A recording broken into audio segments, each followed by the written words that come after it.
യേശുവിൽ സ്നേഹമുള്ളവരെ, നിങ്ങൾക്കെല്ലാവർക്കും സുഖം തന്നെയാണെന്ന് കരുതുകയാണ്. അതിനായിട്ട് പ്രാർത്ഥിക്കുന്നു. ഇന്നത്തെ സുവിശേഷ വ്യാഖ്യാനത്തിലേക്ക് നമുക്ക് പ്രവേശിക്കാം. വിശുദ്ധ മത്തായി അറിയിച്ച സുവിശേഷം 5-ാം അധ്യായം 17 മുതൽ 26 വരെയുള്ള തിരുവചനങ്ങളാണ് സഭാമാതാവ് നമ്മുടെ പഠനത്തിനായി നമുക്ക് നൽകിയിരിക്കുന്നത്.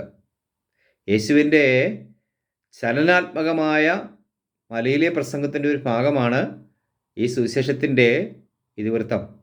യേശുവിൻ്റെ വിപ്ലവകരമായ പ്രഭാഷണം കേട്ടപ്പോൾ യേശു പഴയ നിയമ പ്രവാചകന്മാരെയും പഴയ നിയമത്തിലെ ആചാരാനുഷ്ഠാനങ്ങളെയും എല്ലാം ഇല്ലാതാക്കാൻ വന്ന ഒരു വിപ്ലവകാരി ആണെന്ന് യഹൂദർ തെറ്റിദ്ധരിച്ചിരുന്നു. എന്നാൽ യേശു പറയുന്നു, ഞാൻ നിയമത്തെയോ പ്രവാചകന്മാരെയോ ഇല്ലാതാക്കാനല്ല, അവയെല്ലാം പൂർത്തീകരിക്കാനാണ് വന്നിരിക്കുന്നതെന്ന്. അതായത് പഴയ നിയമ ആചാരാനുഷ്ഠാനങ്ങളെല്ലാം യേശുവിൻ്റെ സ്നേഹത്തിൽ പൂർത്തിയാകുന്നു എന്നാണ് അതിനർത്ഥം. ഇന്നത്തെ സുവിശേഷ ഭാഗത്ത് ഉയർന്നു നിൽക്കുന്ന ഒരുപാട് നല്ല ദൈവവചനങ്ങളുണ്ട്. അതിൽ പ്രധാനപ്പെട്ടതൊന്ന്, ആകാശം കടന്നു പോകും, ഭൂമി കടന്നു പോകും, എന്നാൽ എൻ്റെ വചനങ്ങൾക്ക് വള്ളിയോ പുള്ളിയോ മാറ്റമുണ്ടാവുകയില്ല എന്നുള്ളതാണ്. പഴയ നിയമ ഗ്രന്ഥങ്ങളിൽ പറഞ്ഞിരിക്കുന്ന കാര്യങ്ങൾക്കൊന്നും ഇന്നും മാറ്റമില്ല.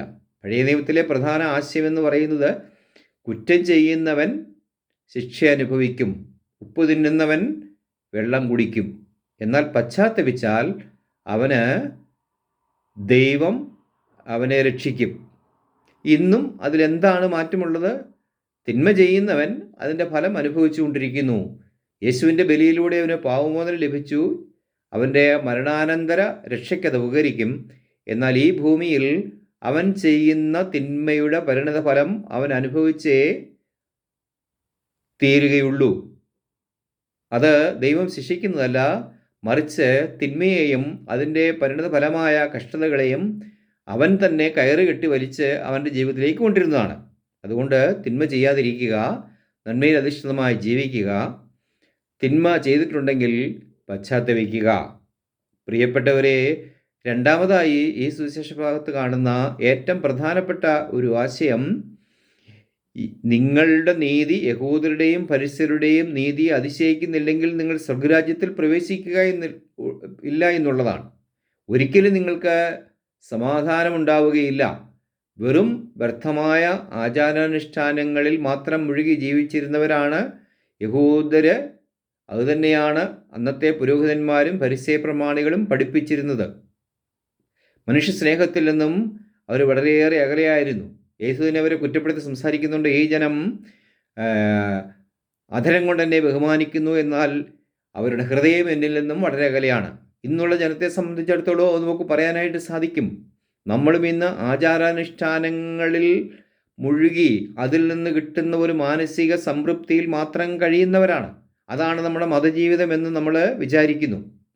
പ്രത്യേകിച്ചും നല്ല പാട്ടാണ്, നല്ല കുർബാനയാണ്, നല്ല പ്രസംഗമാണ്, നല്ല പ്രദർശനമാണ്, നല്ല പെരുന്നാളാണ്, അതിൽ നിന്ന് കിട്ടുന്ന ഒരു സാറ്റിസ്ഫാക്ഷൻ ഉണ്ട്. അതല്ല നമ്മുടെ ആചാരാനുഷ്ഠാനങ്ങളുടെ ലക്ഷ്യം എന്ന് യേശു പഠിപ്പിക്കുന്നു.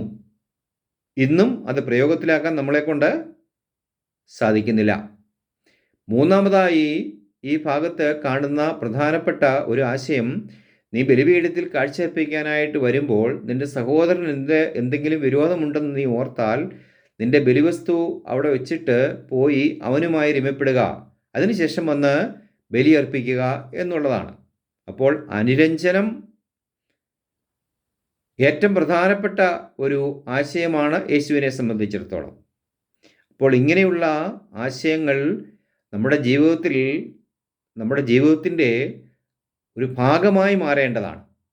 പരിശുദ്ധ പിതാവ് ലിയോ 14 മാർപ്പാപ്പ തൻ്റെ ആദ്യത്തെ അപ്പസ്തോലിക പ്രബോധനത്തിൽ മനുഷ്യ സ്നേഹത്തെക്കുറിച്ച് 5 കാര്യങ്ങൾ നമ്മുടെ മുമ്പിൽ വയ്ക്കുന്നുണ്ട്. ഇന്നത്തെ സുവിശേഷവുമായി അത് വളരെയേറെ അതിൻ്റെ ചൈതന്യത്തോടെ ചേർന്ന് പോകുന്നതായതുകൊണ്ട് ഞാനതിവിടെ പങ്കുവയ്ക്കുകയാണ്. മാർപ്പാപ്പയുടെ അപ്പസ്തോലിക പ്രബോധനത്തിൻ്റെ പേര് ഞാൻ നിങ്ങളെ സ്നേഹിച്ചു എന്നുള്ളതാണ്. അത് യേശുവിൻ്റെ വചനമാണ്. അതിൽ പറയുന്ന പ്രധാനപ്പെട്ട ആശയങ്ങൾ ഒന്ന് ഇതാണ്: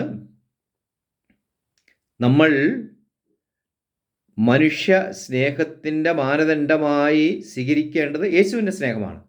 സമൂഹത്തിലേക്ക് നോക്കുമ്പോൾ, സഭയിലേക്ക് നോക്കുമ്പോൾ, പുരോഹിതന്മാരിലേക്ക് നോക്കുമ്പോഴൊക്കെ ഒരുപാട് ന്യൂനതകൾ കണ്ടേക്കാം. അവർ സ്നേഹിക്കുന്നില്ല എന്ന് നമുക്ക് തോന്നിയേക്കാം.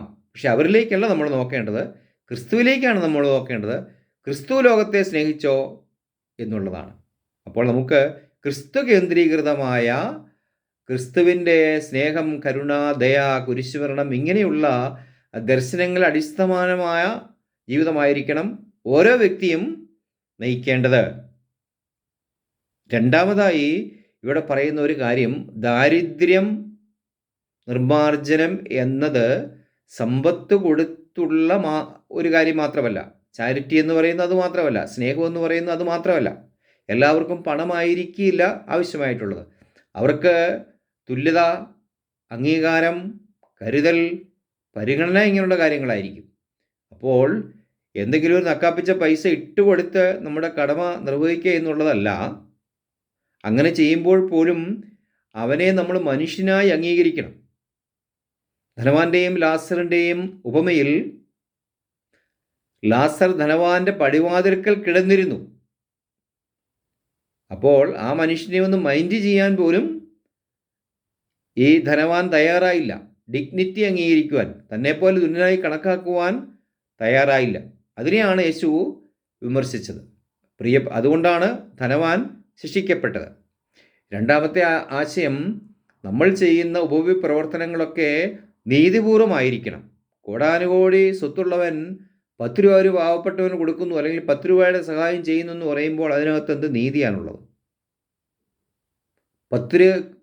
കീറിയ 10 രൂപ നോട്ടും കീറിയ 5 രൂപ നോട്ടും പള്ളിയിൽ നേർച്ചയിട്ട് തങ്ങളുടെ കടമ നിർവഹിക്കുന്നവരുണ്ട്. അത് ആത്മാർത്ഥരഹിതമായിട്ടുള്ള ഒരു നീതിപൂർവമല്ലാത്ത ഒരു ഉപവിപ്രവർത്തനമാണ് എന്ന് നമുക്കറിയാനായിട്ട് സാധിക്കും. നാലാമതായി ഇവിടെ പറയുന്ന ഒരു കാര്യം, നമ്മളെല്ലാവരും ഒരു കുടുംബത്തിലെ അംഗങ്ങളാണ് എന്നുള്ളതാണ്. നമ്മൾ വ്യത്യസ്തരല്ല. നമ്മളൊരു പിതാവിൻ്റെ മക്കളാണ്.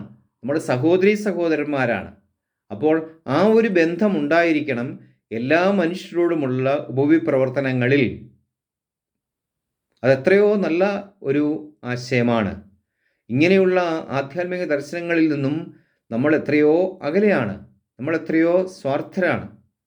അഞ്ചാമതായി മാർപ്പാപ്പ പറയുന്ന ദർശനം, ആധ്യാത്മികത എന്ന് പറയുന്നത് അതിൻ്റെ ലക്ഷ്യം ആചാരാനുഷ്ഠാനങ്ങൾ അല്ല, മറിച്ച് ആചാരാനുഷ്ഠാനങ്ങൾ മനുഷ്യ സ്നേഹത്തിലേക്ക് നയിക്കണം, വലിയ സാമൂഹ്യ ബോധത്തിലേക്ക് നയിക്കണം. അത് മനുഷ്യരിൽ നിന്നും മാറി നിൽക്കാനുള്ള ഒന്നല്ല, മറിച്ച് മനുഷ്യനിലേക്ക് ഇറങ്ങിച്ചെല്ലാനുള്ള ഒന്നാണ്. ദേവാലയത്തിൽ പോകുന്ന വിശുദ്ധ കുർബാനയിൽ സംബന്ധിക്കുന്നു എന്നുള്ളത് നമ്മുടെ സാമൂഹ്യ ബോധത്തിൻ്റെ ഒരു ചെറിയ ലക്ഷണം മാത്രമാണ്. അവിടെ സ്നേഹമുണ്ടാകണമെന്ന് നിർബന്ധമില്ല. എന്നാൽ മനുഷ്യൻ്റെ വേദനകളിലേക്ക്, കഷ്ടപ്പാടുകളിലേക്ക് നമ്മൾ ഇറങ്ങി ചെല്ലുമ്പോഴാണ് ശരിയായ രീതിയിൽ നമ്മൾ ഒരു സമൂഹമാണ്, ക്രൈസ്തവ വിശ്വാസികളാണ്, സഹോദരന്മാരാണ് എന്നതിൻ്റെ തെളിവ്. അതുകൊണ്ട് പ്രിയപ്പെട്ടവരെ, ഈ നല്ല ദർശനങ്ങളൊക്കെ നമ്മുടെ ജീവിതത്തിൽ ഉണ്ടാകട്ടെ. ദൈവം നിങ്ങളെല്ലാവരെയും അനുഗ്രഹിക്കും. ആമേൻ. Thank U.